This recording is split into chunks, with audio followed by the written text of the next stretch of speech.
ചങ്കുകളെ നമസ്കാരം. പുതിയൊരു വീഡിയോയിലേക്ക് എല്ലാവർക്കും സ്വാഗതം. എന്ത് പ്രശ്നമായി കഴിഞ്ഞാലും എന്ത് കാര്യമായി കഴിഞ്ഞാലും ഒരു കാര്യം ഞാൻ നിങ്ങളോട് പറയാം, നുണയാണ് നിങ്ങൾ പറഞ്ഞിട്ടുണ്ടെങ്കിൽ ദൈവം അതിനുള്ള കൂലി നിങ്ങൾക്ക് തന്നിരിക്കും.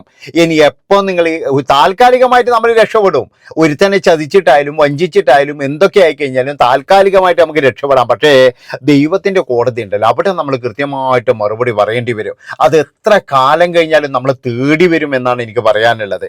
അതുപോലുള്ള ഒരു സംഭവം തന്നെയാണ് നമുക്ക് എല്ലാവർക്കും അറിയാം. ഉമ്മൻചാണ്ടി സാറിനെതിരെ വളരെ മോശമായ രീതിയിൽ പ്രതികരിച്ച, അല്ലെങ്കിൽ അയാൾ ഇങ്ങനെ വന്നു, എൻ്റെ അടുത്ത് ഇങ്ങനെ ചെയ്തു എന്നൊക്കെ പറഞ്ഞ ഒരു സ്ത്രീ ഉണ്ടായിരുന്നു. അത് നമുക്ക് എല്ലാവർക്കും അറിയാം, സരിത എസ് നായർ. അവരാണ് ആരോപണമായിട്ട് വന്നത്. പിന്നീട് എന്ന് പറഞ്ഞാൽ അവർക്ക് അതിൽ പശ്ചാത്താപം ഉണ്ടായി, അവരത് നിഷേധിക്കുകയൊക്കെ ചെയ്തിട്ടുണ്ട്. ഇപ്പോഴും കൂടുതൽ വെളിപ്പെടുത്തലും കാര്യങ്ങളൊക്കെ ഇന്ന് വരാൻ തുടങ്ങിയിട്ടുണ്ട്. അതുകൊണ്ടാണ് ഞാൻ ഇന്ന് ഈ ഒരു ടോപ്പിക് എടുത്തത്. ഞാനിങ്ങനെ നോക്കിയപ്പോഴേ സരിത ഇപ്പോഴും ശരിക്കും പറഞ്ഞു കഴിഞ്ഞാൽ രോഗം പിടിച്ച അവസ്ഥയിലാണ്. അതായത് ഒരുപാട് അവർക്ക് എന്താ പറയുക, ക്യാൻസർ ആണെന്ന് പറയുന്നു. അതുപോലെ തന്നെ എന്ന് പറഞ്ഞാൽ കണ്ണിൻ്റെ കാഴ്ച നഷ്ടപ്പെടുകയാണെന്ന് പറയുന്നത്. അതായത് ഒരു പക്ഷേ ഞാൻ പറഞ്ഞല്ലോ, ഈ എന്താ വെച്ചാൽ ഒരു മനുഷ്യൻ്റെ ആ ഒരു മനസ്സ്, ഉമ്മൻചാണ്ടി എന്ന് പറയുന്ന ഒരു മനുഷ്യന് ഇത്ര പെട്ടെന്ന് തന്നെ ഭൂമിയിൽ നിന്ന് പോകാനുള്ള ഒരു കാരണം എനിക്ക് തോന്നുന്നത് ആ ഒരു കാര്യം തന്നെയാണ്. പക്ഷെ ഒരു കാര്യം പറയാം, അദ്ദേഹത്തെ അങ്ങനെ ഒരാൾ പോലും അങ്ങനെ അവിശ്വസിച്ചിട്ടില്ല. പക്ഷേ എന്താ പ്രശ്നം എന്ന് വെച്ച് കഴിഞ്ഞാൽ അങ്ങേർക്കത് മാനസികപരമായിട്ട് ഒരുപാട് പ്രശ്നം ഉണ്ടാക്കിയിട്ടുണ്ടാകും. ഒരു പക്ഷേ എനിക്ക് തോന്നുന്നത് രാഷ്ട്രീയ ഭേദമേനി എല്ലാവർക്കും ഉമ്മൻചാണ്ടിൻ്റെ ഇഷ്ടമാണ്. ഉമ്മൻചാണ്ടിയുടെ മാത്രമല്ല, നമ്മുടെ പല മുഖ്യമന്ത്രിമാരും ഉണ്ട്, അവരെല്ലാവരെയും നമുക്ക് ഇഷ്ടമാണ്. അപ്പോൾ ഈ ഉമ്മൻചാണ്ടിക്കെതിരെ ഇങ്ങനെയൊരു കാര്യം വന്നപ്പോൾ നമ്മളെല്ലാവരും ഒരു കാര്യം പറയാം, മിക്ക ആൾക്കാരും ഇതൊന്നും വിശ്വസിക്കത്തുമില്ല. കാരണം ആ മനുഷ്യൻ അങ്ങനെ ചെയ്യുന്നത് നമുക്ക് ഒരാൾക്കും ഒരു പൊടി പോലും ഒരാളും വിശ്വസിക്കുന്നില്ല. ഏതായാലും സരിതയുടെ ഇപ്പോഴത്തെ അവസ്ഥ എന്ന് പറഞ്ഞു കഴിഞ്ഞാൽ അവർ വളരെയധികം കഷ്ടപ്പാട് തന്നെയാണ്. അവർ ശരിക്കും പറഞ്ഞു കഴിഞ്ഞാൽ ഒരു പക്ഷേ ഇതിൻ്റെ ശിക്ഷയാണോ എന്നറിയില്ല, അവർ നല്ല രീതിയിൽ നരകയാതന അനുഭവിക്കുക എന്നൊക്കെ പറയുന്നില്ല. ഇപ്പോഴെന്ന് പറഞ്ഞാൽ ആർക്കും വേണ്ട, അവരെ വെച്ച് മുതലെടുത്തവരും അവരെ വെച്ച് എന്ന് പറഞ്ഞു കഴിഞ്ഞാൽ എന്താ പറയുക, സ്ഥാനമാനങ്ങൾ നേടിയവരും അവരെ വെച്ച് പണം ഉണ്ടാക്കിയവരും ഇവർക്ക് ആർക്കും തന്നെ ഇപ്പോൾ ഇവരെ വേണ്ട. ഇവരിപ്പോൾ തിരിഞ്ഞു നോക്കാറില്ല. സരിത എവിടെയാണെന്ന് ഒരാൾക്കും അറിയില്ല. എന്നാൽ ഒരു കുറച്ച് നാൾ മുമ്പ് സരിതയുടെ ഒരു വോയിസ് ടോക്ക് വന്നിരുന്നു മറുനാടനിൽ. ഏതായാലും അത് നമുക്കൊന്ന് കേട്ടിട്ട് വരാം.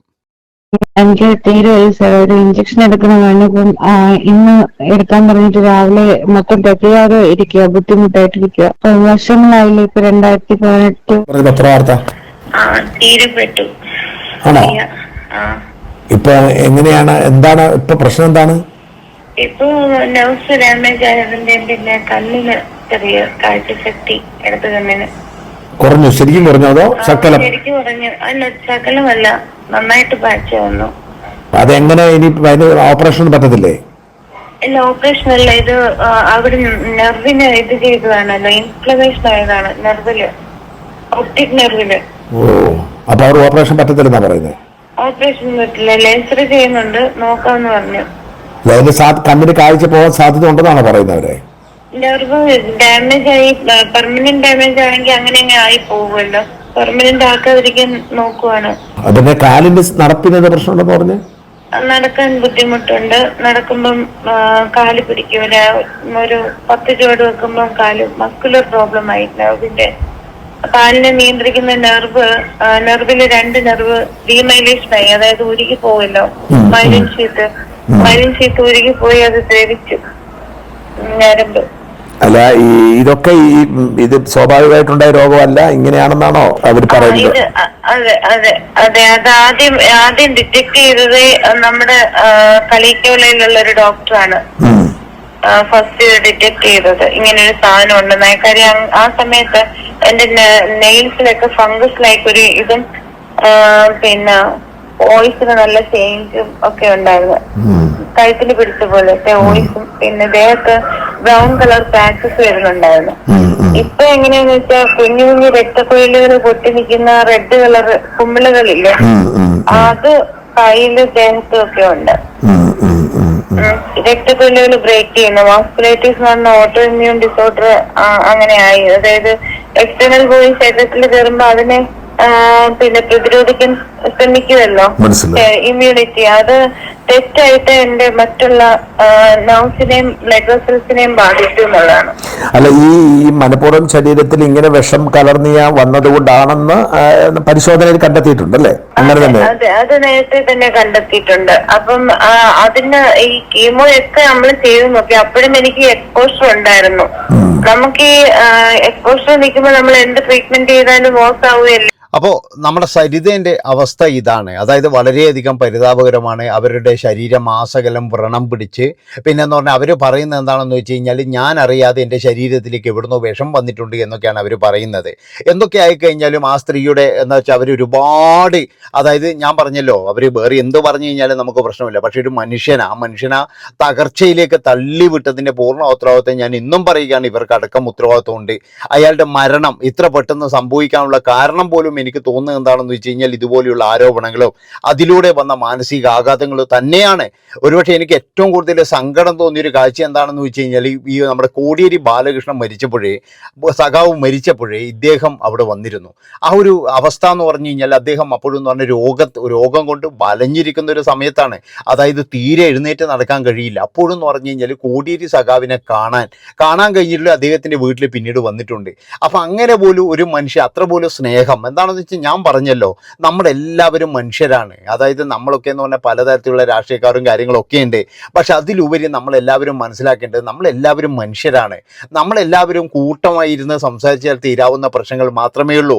കൂട്ടായിട്ട് ചർച്ച ചെയ്തെടുത്തു കഴിഞ്ഞാൽ ഇവിടെ ഒരുപാട് നേട്ടങ്ങൾ കൈവരിക്കാൻ കഴിയുന്ന ഒരു നല്ലൊരു സംസ്ഥാനമാണ് നമ്മുടെ കേരളം എന്ന് പറയുന്ന ഒരു ഭാഗ്യമുള്ള സംസ്ഥാനം. പക്ഷേ ചില നിർഭാഗ്യം എന്ന് പറയട്ടെ, ചില വിവരദോഷികളും അതുപോലെ തന്നെ എന്ന് പറഞ്ഞാൽ, ഇപ്പം നിങ്ങൾ കാണുന്നില്ലേ, ഇന്നലെല്ലാം തിരുവല്ല നടന്ന സംഭവങ്ങളൊക്കെ കാണുന്നില്ലേ? ഇങ്ങനെയുള്ള സംഭവങ്ങൾ വരുമ്പോഴും അവന്മാരെ രക്ഷപ്പെടുത്താൻ വേണ്ടിയിട്ട് കുറേ ടീമുകൾ വരുമ്പോഴും അങ്ങനെയൊക്കെയാണ് നമ്മുടെ കേരളം ഭ്രാന്താലയമായി മാറുന്നത്. ഇല്ലെങ്കിൽ നല്ല ഇത് തന്നെയാണ്. ഏതായാലും സരിത ഇപ്പോഴെന്ന് പറഞ്ഞു കഴിഞ്ഞാൽ അനുഭവിച്ചു കൊണ്ടിരിക്കുകയാണ്. അവരിപ്പോഴായിരിക്കും വേണ്ട, അവരെ തിരിഞ്ഞു നോക്കുന്നില്ല, അവരെ ഒന്ന് അന്വേഷിക്കാൻ പോലും ഒരു കുഞ്ഞില്ല. എല്ലാവരുടെയും അവസ്ഥ ഇത് തന്നെയാണ് മക്കളെ. അതുകൊണ്ടാണ് ഞാൻ പറയുന്നത്, നമ്മൾ ജീവിച്ചിരിക്കുമ്പോൾ നമ്മുടെ നേട്ടത്തിന് വേണ്ടിയിട്ടോ മറ്റുള്ളവർക്ക് എന്തെങ്കിലും നേട്ടം നേടിക്കൊടുക്കാൻ വേണ്ടിയിട്ടോ മറ്റുള്ളവരെ വിശ്വസിച്ചോ നമ്മൾ ഒന്നും ചെയ്യാതിരിക്കുക. അങ്ങനെ ചെയ്തു കഴിഞ്ഞാലുള്ള ഒരു അവസ്ഥയാണിത്. നമ്മൾ ഉള്ള കാര്യങ്ങൾ കൃത്യമായിട്ട് പറയുക. അല്ലാതെ എന്ന് പറഞ്ഞാൽ, ഞാൻ പറഞ്ഞാൽ ഒരിക്കലും വിശ്വസിക്കാൻ കഴിയാത്തൊരു സംഭവമാണിത്. ഇനി ആരായാലും ശരി കേട്ടോ, ഇപ്പോഴെന്ന് പറഞ്ഞാൽ നമ്മുടെ മുഖ്യമന്ത്രിക്കെതിരെയായാലും ഇല്ലെങ്കിൽ മറ്റോ, നമുക്ക് ചില ആൾക്കാരൊക്കെ എന്ന് പറഞ്ഞ് ഇങ്ങനെയുള്ള കാര്യങ്ങൾ പറയുമ്പോൾ നമുക്ക് ഒരിക്കലും വിശ്വസിക്കാൻ കഴിയില്ല. എന്താണെന്ന് വെച്ചാൽ അവരങ്ങനെ ചെയ്യില്ല എന്ന് നമുക്ക് പൂർണ്ണമായിട്ട് ഉറപ്പുണ്ട്. അതുകൊണ്ടാണ് പറയുന്നത്. അന്നിപ്പോഴും വളരെ മോശമായ രീതിയിലാണ് ഉമ്മൻചാണ്ടിക്കെതിരെ ഇവരെല്ലാവരും കളിച്ചത് എന്നുള്ളതാണ്. ഒരു വളരെ പാപം തന്നെയാണ്. ആ ഒരു പാപം ഇനി എത്രത്തോളം നമ്മൾ ചെയ്തു കഴിഞ്ഞാൽ ഞാൻ പറഞ്ഞല്ലോ, അനുഭവിച്ചിട്ട് തന്നെ പോകേണ്ടി വരും. ഇതിൻ്റെ കൂടെ അന്നുള്ള എല്ലാവരും അനുഭവിക്കാൻ പോണേ ഉള്ളൂ. ഇപ്പം താൽക്കാലികമായിട്ട് നമുക്ക്, ഞാൻ പറഞ്ഞല്ലോ, ഒന്നും ഇടാവില്ല. പക്ഷേ ഒരു രോഗമായിട്ടോ ഇല്ലെങ്കിൽ നമ്മുടെ സൗന്ദര്യങ്ങളെല്ലാം പോയിട്ട് ഒരാൾക്ക് പോലും വേണ്ടാത്ത ഒരു ഓർമ്മ നഷ്ടപ്പെട്ട ഒരു അവസ്ഥയിലൊക്കെ നമ്മളെ കൊണ്ടുചെന്ന് എത്തിക്കുമെന്നൊക്കെ പറയുന്നില്ലേ? ഇങ്ങനെയുള്ള സംഭവങ്ങളായിരിക്കും ചിലപ്പോഴേ. അതായത് ഇപ്പോൾ തന്നെ അവർ കൃത്യമായിട്ട് അവർ സൗന്ദര്യം കൊണ്ടാണ് അവർ നടന്നത്. ആ സൗന്ദര്യമാണ് അവർക്ക് നഷ്ടപ്പെട്ടുകൊണ്ടിരിക്കുന്നത്. അതാണ് മനസ്സിലാക്കേണ്ടത് നിങ്ങൾ. അപ്പോൾ ആ സൗന്ദര്യം അവർക്ക് പൂർണ്ണമായിട്ട് ദൈവത്തിന് തന്നെ തോന്നിയിട്ടുണ്ടാകും, നിനക്ക് ഞാൻ ഒരുപാട് സൗന്ദര്യം തന്നു, ഇനിയിപ്പോൾ ആ സൗന്ദര്യം വെച്ച് നീ വില വേശണ്ട എന്ന് ദൈവത്തിന് തോന്നിയിട്ടുണ്ടാകും. അതാണ് ഞാൻ പറയുന്നത്. ജീവിച്ചിരിക്കുമ്പോൾ നമ്മൾ നല്ല കാര്യങ്ങൾ ഒരുപാട് ചെയ്യുക. അതാണ് എനിക്ക് പറയാനുള്ളത്. നന്ദി, നമസ്കാരം.